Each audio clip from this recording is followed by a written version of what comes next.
forearm is divided into an anterior forearm and a posterior forearm, compartmentalized nicely. When you learn about the nerves, you will learn about nerves of the anterior compartment versus the posterior compartment.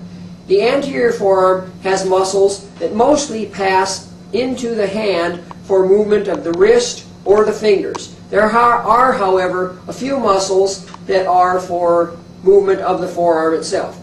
Notice that most of the forearm muscles come from the anterior surface of the medial epicondyle of the humerus, so they do cross the elbow joint, and we call that area the common flexor tendon.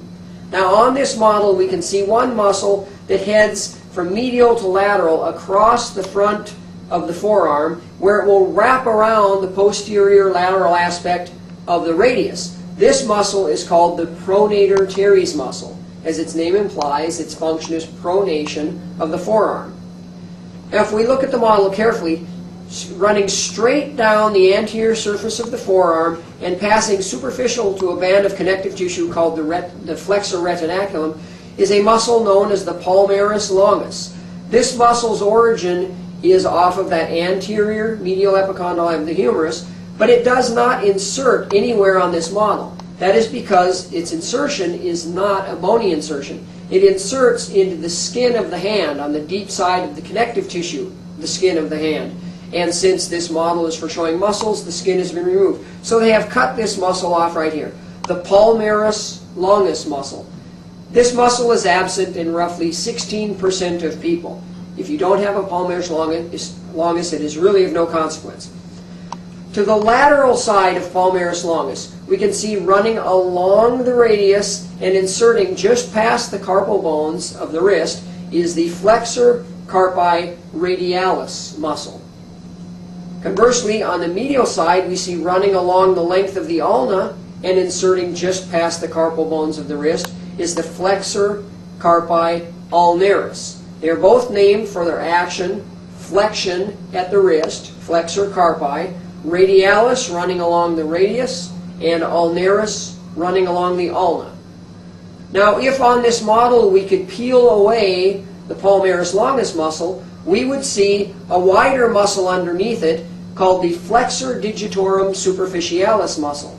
Now, the flexor digitorum superficialis is named for both its position and its function.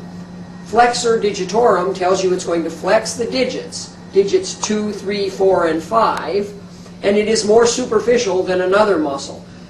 This is one of the muscles that divides into 4 tendons that will pass through the carpal tunnel out to the digits of the fingers. On this particular model, they make it very hard to see the flexor digitorum superficialis muscle. It is this wide muscle here underneath the palmaris longus. Now, if I remove this part of the model and turn it around, on the back side, you would be looking at the flexor digitorum superficialis muscle. Now, if I put this back on just temporarily, if we have a flexor digitorum superficialis, we know we must have a flexor digitorum profundus. So if I remove the superficialis and the muscles that remove with it, the muscle immediately beneath will be the flexor digitorum profundus. It also flexes digits 2, 3, 4, and 5. Now, the insertion point of these two muscles is different, but it is beyond the scope of what we're teaching in A&P 1. So flexor digitorum profundus flexes digits 2, 3, 4, and 5. The muscle that we removed, the flexor digitorum superficialis, also flexes digits 2, 3, 4, and 5. Provides for a very strong grip. These are very large muscles in the forearm. Notice we've talked about digits 2, 3, 4, 5. We have yet to address anything with the thumb, or digit 1. The thumb is also known as the pollex. Alongside, just lateral to the flexor digitorum profundus, we will see the flexor pollicis longus muscle. And if we look carefully at the model, it passes toward the wrist and then out into the hand where we can see its tendon going all the way to the distal phalanx of the thumb, the flexor pollicis longus muscle. Now, there is another pronator muscle. It cannot be seen on these models. It is known as the pronator quadratus, and it would be deep to these other muscles approximately here, about an inch from the wrist, spanning between the ulna and the radius. So those are the muscles of the anterior compartment of the forearm. Let's turn this around and look at muscles of the posterior compartment of the forearm. Muscles of the posterior compartment of the forearm are all innervated by the radial nerve or branches thereof. If we look right along the lateral aspect of the forearm, we will see a muscle known as the brachioradialis, named because it comes from the brachium and inserts into the styloid process of the radius, the brachioradialis muscle. It is a very strong flexor at the elbow if the forearm is halfway between pronation and supination. Immediately adjacent to the flexor, or excuse me, the brachioradialis muscle, is the extensor carpi radialis longus and the extensor carpi radialis brevis. Extensor carpi radialis longus is in the extensor compartment, the posterior forearm, and runs along the radius to insert into the carpal bones, and right next to it the extensor carpi radialis brevis, inserting also into the carpal bones. So extending at the wrist, running along the radius. If we look to the medial side of the forearm, we will see a muscle running along the ulna that inserts just past the carpal bones, the extensor carpi ulnaris muscle. Now in this case there is no longus or brevis, just extensor carpi ulnaris. Immediately medial and slightly higher than the origin for the extensor carpi ulnaris, we see a small triangular shaped muscle which goes from the posterior lateral epicondyle of the humerus into the posterior shaft of the ulna. This muscle is known as the anconeus muscle. If you watch the video on the muscles of the arm, I said that some books consider the posterior arm to have two muscles. This is the muscle that is sometimes considered to be posterior arm and in other books is considered to be posterior forearm, the anconeus muscle.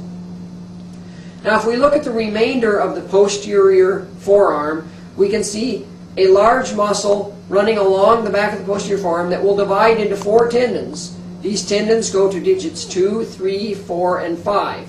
Since this is the extensor compartment of the forearm and we're going to the digits, this is called the extensor digitorum muscle. It will extend digits 2, 3, 4, and 5.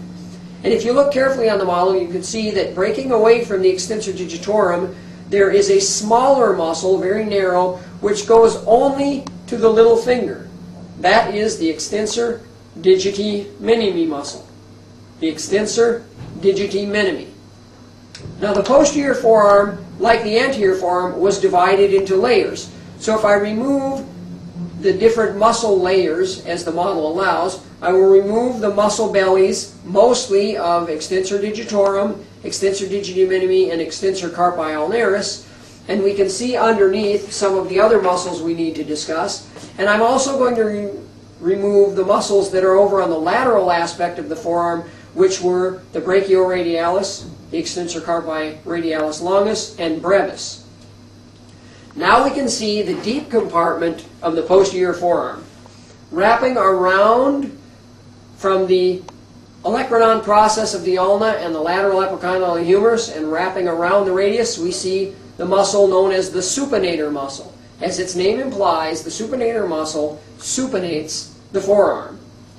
Immediately below the insertion of the supinator muscle, we have a muscle which wraps laterally around to insert at the base of the first metacarpal bone, the metacarpal that goes to the thumb. This is called the abductor pollicis longus muscle.